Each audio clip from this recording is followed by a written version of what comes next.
What are your thoughts overall on the Pro Bowl selections? And just shout out any of the guys that you think absolutely got snubbed. I think that there is a bunch of conversation to be had about this. But overall thoughts first, you can go in and kick us off.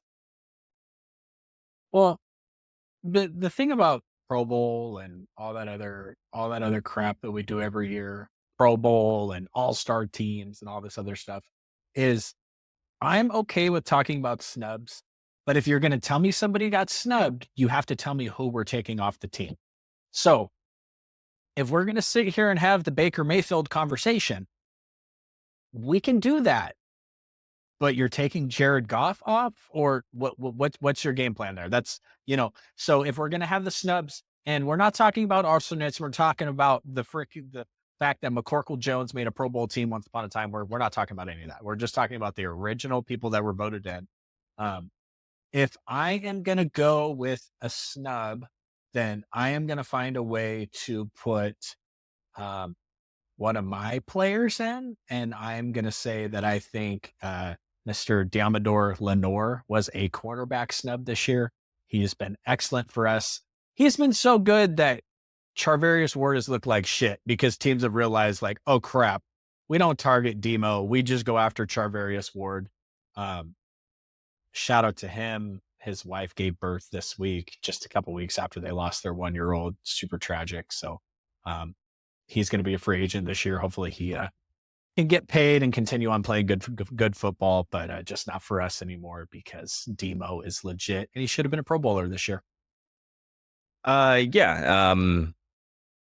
It's a great thing that I'm not going to make any arguments for any of my guys. So I'm definitely not going to sneak anyone in. I think the biggest issue that I had really wasn't on the NFC side. Um, I think my main issues were some of the stuff on the AFC side, just some of the blatant like name picking, which it happens with fans. So here's how I went about with you and I have a conversation, right? You and I will have a conversation before the all pro selection teams come out. You and I will have a actual conversation about all pros, advanced statistics, all pros, who should actually be in. This is the Pro Bowl. This is what fans look at. So what do the fans look at? The base numbers. So when I saw these Pro Bowls come out and I say, okay, now let me go look at the base numbers, only the numbers alone.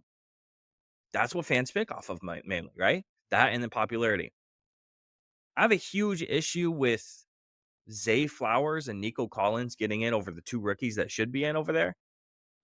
Brian Thomas Jr. and Ladd, again, both hitting over 1,000 yards as rookies, both being very, very fantastic. More of a problem with Nico because Nico's been injured, obviously.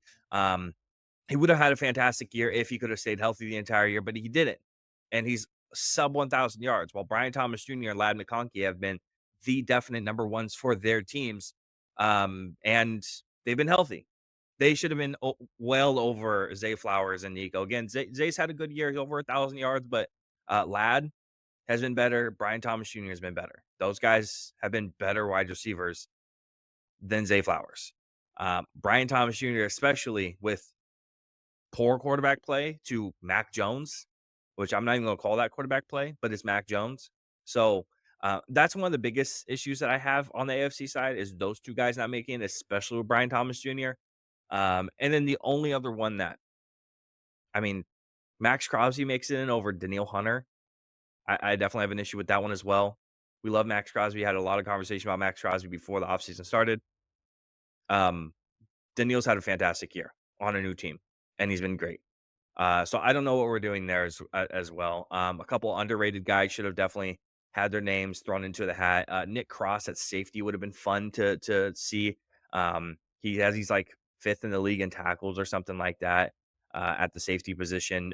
He's has a couple pass breakups, a couple picks too. He's had a good year at safety, so not really sure where to take out at the safety spot though because um, the safeties on the AFC side have been pretty good. And the inside linebacker, you can have an argument for Jamian Sherwood has been fantastic as well. I think second in on the AFC side in tackles. So that's the other one where it would have been kind of nice to see some of these guys who don't get shouted out at all kind of make it in. So Jamian Sherwood, Nick Cross, and again Brian Thomas Jr. and Ladd. Uh, that's kind of that's where my arguments kind of sit. There's other ones as well, but that's I at least want to start the conversation there. I think most of other stuff is not awful, especially on the AFC side. Quarterback selection, good. Running back selection, good. Tight end selection, good. D line, good. Um, Corners, good. Except Khalil Mack, outside linebacker, made it for some fucking reason, and you could have selected 1.5 million other guys to make it in, but you selected Khalil Mack. So, Christian that's gonna Gonzalez didn't make it. yeah, yeah, there you go. Yeah, it's so rough. So, on the corner side for the AFC, what we had, yeah, Marlon Humphrey, Derek Stingley Jr., Denzel Ward, Pat Surtain. So, Pat is obviously he's in the running for defensive player of the year. Denzel Ward leads the league in pass breakups, and then Derek Stingley's been awesome. Marlon Humphrey's up and down, but he has like 6 picks on the year, so I get it. But Christian Gonzalez is that's a lockdown guy. Mhm. Damn, yeah. I mean, it's hard to make the selection, so I don't really have a huge issue with the corner selections. Christian Gonzalez is definitely one of those guys that you can definitely make an argument for. It's I hard think, it's hard when you're that lockdown corner, you don't get the counting stats, yeah, which is why, like a Kirby Joseph not making it with all the interceptions yeah, kinda that sucks. surprises me. Yeah, Um, the Brian Thomas Jr. thing, man, among AFC wide receivers, he's 4th in receptions, 2nd in yards, 3rd in yards after the catch, tied for 2nd with touchdowns, and he's 3rd in yards per route run.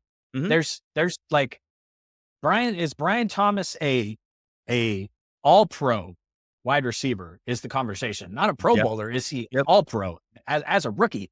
That dude is somebody got to get him out of Jacksonville, man. I don't think Already. I I think he's snubbed because people don't realize. Like I don't think people realize Brian Thomas Yep. what he did this season. And he is just a man. If you wanted to build your wide receiver in a lab, like that's what Marvin Harrison Jr. was supposed to do this year. That's that type of stuff. So That's the thing um is building a guy in a lab like that, right? Everyone wanted to freak the fuck out over Xavier Worthy, breaking the 40 time when Brian Thomas Jr. did it what point oh 0.03 or point oh 0.04 seconds slower or something like that, and he's like a lot taller and like 70 pounds heavier. It's like, bro, that's not fucking cool. and then when you have the Broncos who lead the league in sacks, I think, and the most sacks that team has had since like the 70s, and Yep. then you have a interior defensive lineman with 73 pressures, hmm which is the most pressures for an interior defensive lineman since like 2019, not named Aaron Donald or Chris Jones. Leads interior defensive lineman in QB hits, tackles for loss. He has 8.5 sacks. Zach Allen, not a Pro Yeah. Bowler. Um, you just you watch that game and he just was a wrecker. And Yep. that's the thing about some of the times people talk about Nick Bosa and his pressure, pressure, pressure, pressure, but sometimes it just feels like he just is missing. But then you hmm watch like an Aiden Hutchinson, that dude is all over the place. Uh, the Max Crosby thing, I mean, he's injured, right? So they're going to name an alternate, but I don't know. Pro Bowl is such a freaking popularity contest. I don't even know if it was Even worth some of giving the time to talk about it, but even some of the ones with the popularity thing, like why does Bijan not in over Josh Jacobs? yeah. More rushing yards, more yards per carry, I'm pretty sure, more receiving yards, more reception, like, everything points towards Bijan should be in. Is it because they think Bijan's overrated because he's picked 8th overall and they think he's not worth it? He's clearly making an impact out there. He's, like, quietly had a very, very, very good season. I mean, so it's just Well, overshadowed because you have 2 guys that are gonna be rushing for, like, over 1,800 yards, so it just doesn't happen. and like JJ Watt tweeted out, he said, Pro Bowl rosters are announced before the season is even over.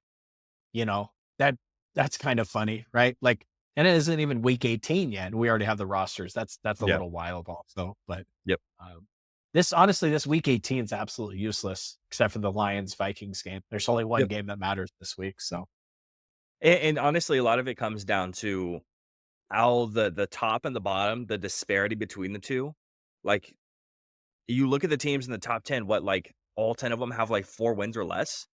Like, that just doesn't happen. Like, you get 4 wins last year, you're picking at, like, 3rd, you know? You're really happy that you get to pick a 3rd. You get 4 wins this year, you're picking a ninth or 10th. So, I think that's why a lot of it is useless, as a lot of the playoff spots are locked up already, and the disparity between the really, really good teams and the really, really bad teams, the gap is further than it has been in the past couple of seasons. So I think that's where a lot of it really comes from. well, but again, also, who is the best quarterback in the NFL? Yep. Are we gonna have the discussion now, or I'm just saying it's Patrick Mahomes, right? Like, yeah, everybody knows it's Patrick Mahomes. Like, maybe not singular season-wise, statistic-wise, all that stuff, but if every player went into a fantasy draft yeah, today, Patrick Mahomes is the number 1 pick, right? yeah, But he didn't have a better season than Josh Allen. He didn't have a better season than Lamar Jackson. He didn't have a better season than Joe Burrow yeah, statistically. I yeah, get that they're 15 and 1.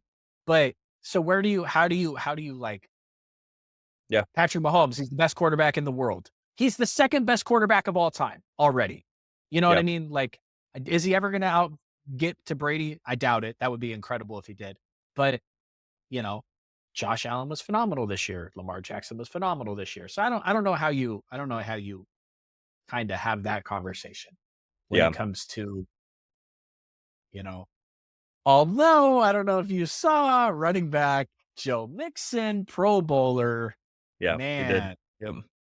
Chase Brown had a hell of a season though. He came on, but Zach Moss was not a Pro Bowler this year.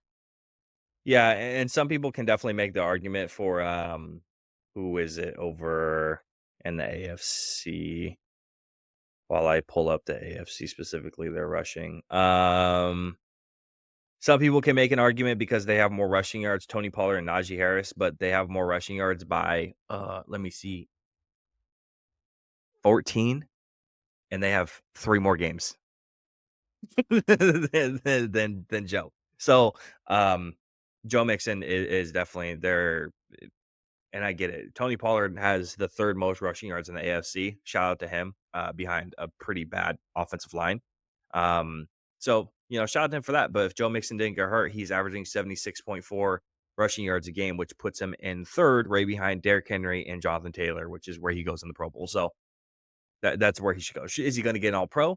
No. Is he going to get an All Pro selection on our list when we do it? No. But making the Pro Bowl for the AFC side, he absolutely should. So I don't even think there's an argument there.